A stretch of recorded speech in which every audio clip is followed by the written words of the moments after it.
Hey, what's going on? Coach Hapa here from the DJCoach.com. We are picking up where we left off. This is part 3 of our 3-part series all about prepping your set. So, just to recap, in case you've missed the first 2 videos in the series, which I want you to go back and watch those videos as well because it'll give you more context. Although you don't need to do that right now. You also can just continue to watch what this is here and then go back and rewatch those. But recap real fast. Here we go. In our first video, what we did was we made this a real life scenario. We were going to do a gig for Coach Bry. He had a particular song that we wanted to center around. That was a song called Dreamers. What we did is we found the song. We went to a record pool to find it and download it. We figured out the BPM of the song and we started to download songs that could fit within that vibe. We put them into our Serato. We created a crate. We had all of that. In our second video, I was in the airport actually mapping out the song, proving to you that you could prep your songs and prep your set from wherever. You could be on a train, you can be in the back of an Uber, or now we have things like Waymo, which are cars that drive themselves. Coach Bry really loves that. Like, that's his go-to transportation these days, having a robot drive him around. Um, but we sat there and I prepped this out while I was waiting for my flight. I showed you how I mapped the song, I set the hot cues, and then I also went ahead and set hot cues for a lot of the other songs that I had also in the crate. Which brings us to this point. The gig is still not yet. We still need to get ready for the gig. So in this third part, what I want to show you is a little bit of an organizational structure, how I can back up my music, super important because I don't want to lose all of that information and all that time that I just spent. And then more than anything, I also want to help you get your mind wrapped around some tips that I want to give you as a 30-year veteran DJ, some tips I can give you to be able to help mentally prepare for the set that is coming up. You ready? Let's jump in. Okay, so here we are. We're going to go ahead and open up Serato. And by the way, we're in Serato 4.0. If you're not on Serato 4.0 yet, I want to encourage you to get on 4.0 because there's some really great organizational features inside of the new version of Serato. Now, if you want to check what version of Serato you're on, let me show you how to do that. I'm going to go over to settings, and on the very bottom left-hand corner, you can see that I'm on 4.0.5 at the time of recording this video. Anything 4 with that first number being 4 is going to give you some of the features that you're going to see me use right now. Okay, so here we go. Going back to this, I've got my tracks. They're here. Now we've got different columns that we can use that are giving us different metadata. So you're seeing even like year, plays, bit rate, added. Some of these are more useful than others.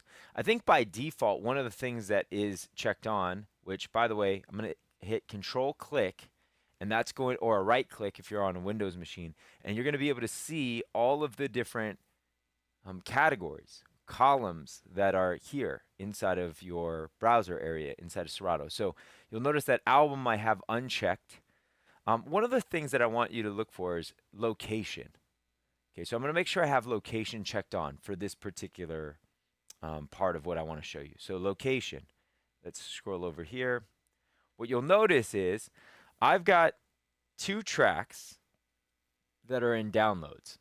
The rest of these tracks are actually inside of my Hapa DJ Music full folder. This is going to pose a problem if I do something like this. So I want to do this. I purposely am going to break the connection. So let me show you what this looks like. So let's say I were to come out to the rest of my computer. So I'm going to pull up Finder. So let's pull up Finder. And here's the song. Right, we can see, where was it at? Let's go to Dreamers in downloads. That's the song. This is the song that I had. You'll notice that you'll see here on the very bottom, there are these breadcrumbs, DJ Hapa, downloads, Dreamers. Now, if you're on a PC, this is going to work very similar. But what I'm going to do is I'm going to make another Finder window. And this time I'm going to go to my DJ Hapa music folder. Actually, that's the other one. I'm going to go to this one. And I'm going to go to my full music folder. And I'm going to take this song and I'm going to drag it and drop it there. An older item already exists. Let's replace it. Okay.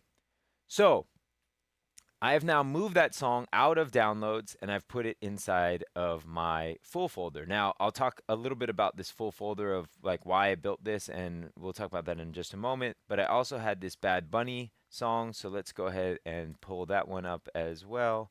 So the Bad Bunny, Bad Bunny, and I think it was this one that I was using. Let me just double check.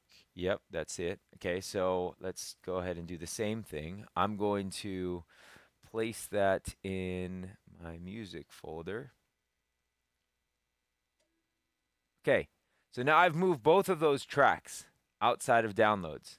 So now what I want to show you is when I come back to Serato and I go and load my song, uh-oh. You see what that says on the very bottom? Well, let's do it again. Let's do it to the other one. This track could not be found here. And you get this big orange and this huge like caution. Ah! This is horrible when you see this, by the way. This is very scary if you see this because you're like, I don't know. I lost the file. Where did the file go? This happens to a lot of people when they are downloading songs and they are downloading songs into the downloads folder, and then you're bringing them into your DJ software and you're working on them. And then at some point in time, you decide, I need to clean up my library. I need to clean up my computer, and you start moving things around. Once you start moving things around, it gets very dangerous because that's how things get missing. Now, there's two options. One, you could just leave it where it's at and just remember that. The downside to this, though, is by that song being in downloads, if for some reason my laptop were to crash, my laptop were to die, the hard drive fails, anything like that, whatever was stored inside of downloads, if it wasn't backed up, it's gone. It's also just not really a great habit to just keep all your songs in a downloads folder there. Better to move them where they're meant to go. Now, I want to bring up my whiteboard so you can see this. So I want to roll you through my process. So here's the process. I take a song, I find a song, I download the song. Song downloads, it's going into my downloads folder right now. At that moment, what I should do, this is step one, right? Found my songs, download it. Step two would be I take it from my downloads folder and I move it into a folder where this would stay. So in this case, this was in my full folder, my DJ folder, right? This is where this would go. Now, the key to this, though, in terms of how I've got this set up, is this is also a cloud folder. This folder that I've just dropped that into is being backed up inside of Dropbox. And in fact, some of you, when you hear me say that, you might be saying, Coach, I don't want to rely on the internet. I can't have songs in Dropbox. Hold on. This is actually a super folder. So the song and the file is still on my computer. It's physically still on my hard drive, on my laptop, but it's also now being backed up to the cloud, real time. So I could actually get on another computer and be able to access that song. I could access that song from my phone, anywhere. I could also keep different computers in sync. This is a really great strategy, not only for backing up, but for syncing machines together. So, for instance, right now in this studio, I actually have a desktop computer that is set up right here. I have Dropbox on that desktop computer as well. And by the way, this is also really good for if I'm on Mac and PC. So my desktop computer here in the studio is actually a super powered PC that is running OBS and running all this stuff for live stream. This has Dropbox on it, and because it's not iCloud, it can actually work between both PC and Mac seamlessly. Now, you could also do this with Google Drive. You could also do this with other options that are out there. I have found that Dropbox is my go-to. I love Dropbox. I love how fast it is when it syncs between things, and I love that Dropbox is designed for backup and storage. So it's built for that. Let's go back here, though, really quick to the whiteboard. At this point, now once I've done this and I've moved it into my full folder, which, by the way, is one flat folder. I'll show you what I mean by that in just a minute. Then I go and drag this into Serato or your DJ software of choice. The mistake that I made before was I downloaded this. Let me make this in red, maybe. Um, the mistake I made before was I downloaded the song and then I moved the song straight into Serato. That's the mistake I made. So that's why both of those songs were here inside of the downloads folder. So now that I've moved them from here to here, now this is broken because it can't find it. Serato does, it's looking in the downloads folder, but it doesn't see it. So it doesn't see that the actual track is there, which is why I'm getting this error message. This is exactly why that yellow message is up there. So in this case, now what I want to do is I want to help relocate the actual file. Now there's a couple of ways to do this. Number one, I actually know where I move this to, which is a lot more helpful if I know where the actual track is. So I could do that and I could relocate the file. Now the way to do this is I need to unplug from my actual device. Um, so I mean, I guess actually I can. I'm plugged into the controller right now just to be able to give you audio, but I guess I could still do this. Um, let's go ahead and relocate lost files. And let me move myself out of the way. So we'll relocate lost files and we'll relocate from folder. And the folder that we're going to look at is my Hapa music folder, this one. And so it's scanning that folder and it's found this one. There you go. That one it found. This one it hasn't found yet. So, why is this one not found? Well, we need to now go and try to help find it. So let's relocate the lost files. It's going through, it's scanning, it still hasn't been able to find it. So what else can we do? What's another way of doing this? Well, the nice thing about Serato is that it saves all of the metadata to the actual file itself. So if I pull the file in, everything else will still work. So if I were to go here and I were to go to Finder and I find the actual file, which is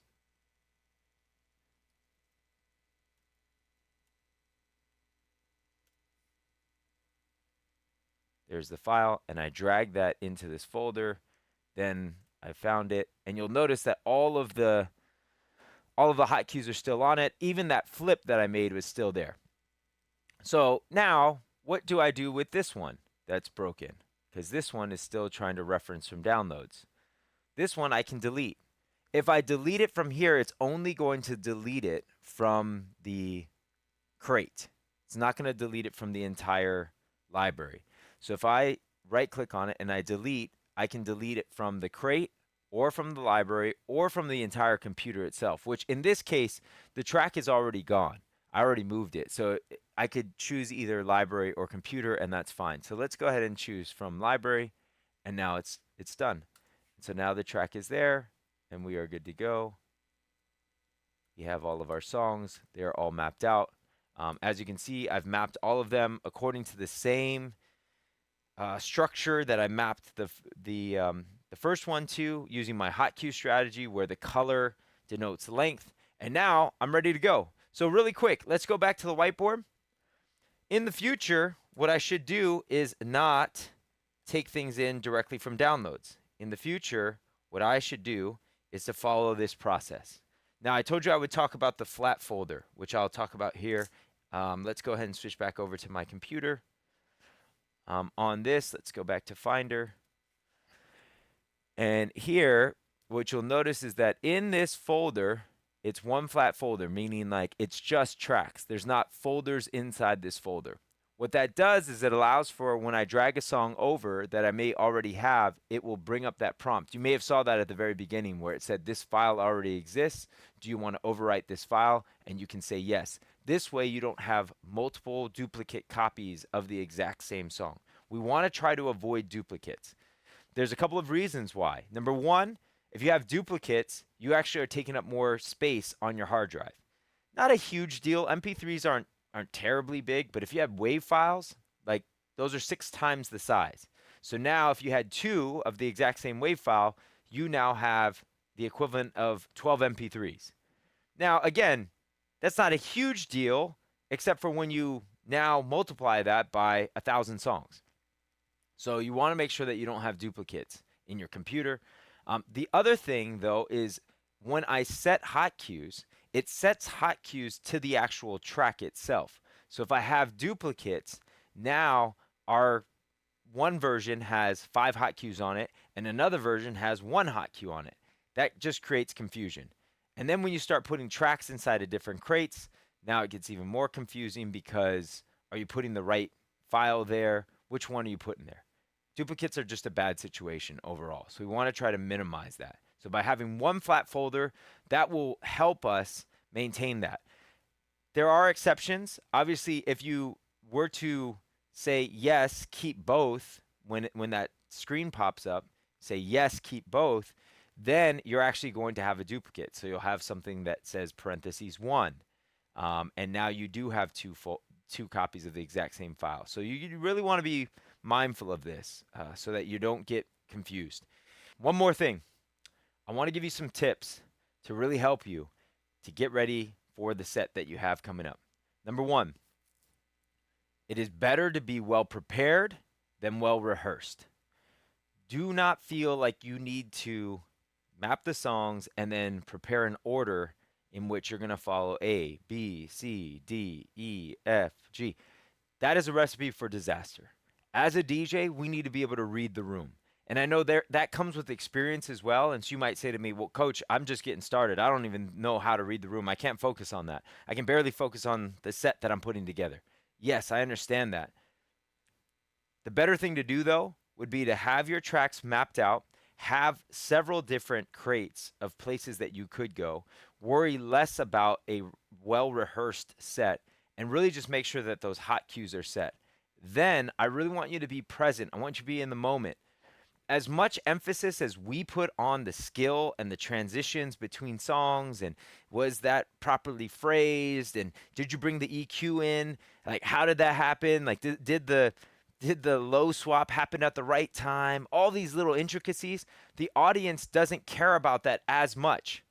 They want to see that the DJ is leading them, that the DJ is confident, that the DJ is having fun. Like that's what they want. So you cannot trade the having fun, being present part for being technically sound.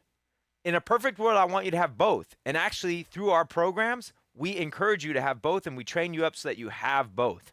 Right? They're both important.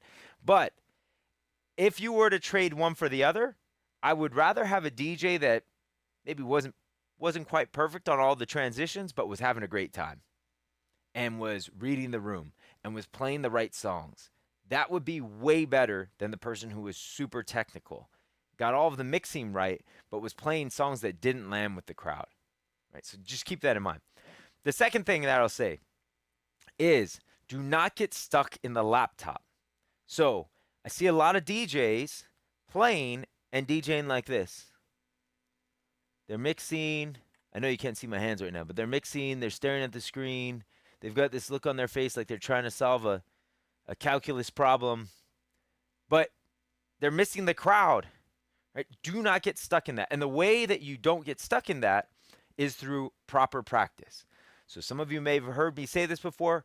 Practice does not make perfect. Practice makes progress. And we put a word before practice, which is proper practice makes progress. Really important. We're not focused on perfect. Of course, we're trying to be as good as we can, but perfection is something that is elusive. So the proper practice part of it, though, is really about when you are practicing, number 1, do not practice sitting down. Don't practice sitting down. When you're going to perform, you're going to be standing up. So practice standing up. The other side of it, when you're practicing, don't practice by staring at the laptop. And in fact, some of you have your laptop in front of your face like this. Like your setup is like this at home. Or you've got your laptop right here and you're staring directly at your laptop. Not only at home, but then when you set up for gigs, your laptop is right here. You can't even see the person because the laptop is right in front of your face. Right? Put the laptop to the side. Maybe invest in a laptop stand that you have to be able to put to the side. Something that's a bit more flexible than just straight in front of your face. Also, one way to fix that situation is to record your sets. So, record your set when you're practicing. Listen back to it. but maybe not just the audio, maybe also the visual. Inside of your laptop, you could even, for those of you who are on a Mac, you've got something called Photo Booth. It's an app that comes pre-installed on every Mac. You can fire that up, and what it would do is it would activate your webcam, and now you're able to see your actual set. Trust me, when you watch this back and you start seeing some of your habits, that's going to make you a lot more aware of what you look like when you're actually performing as well.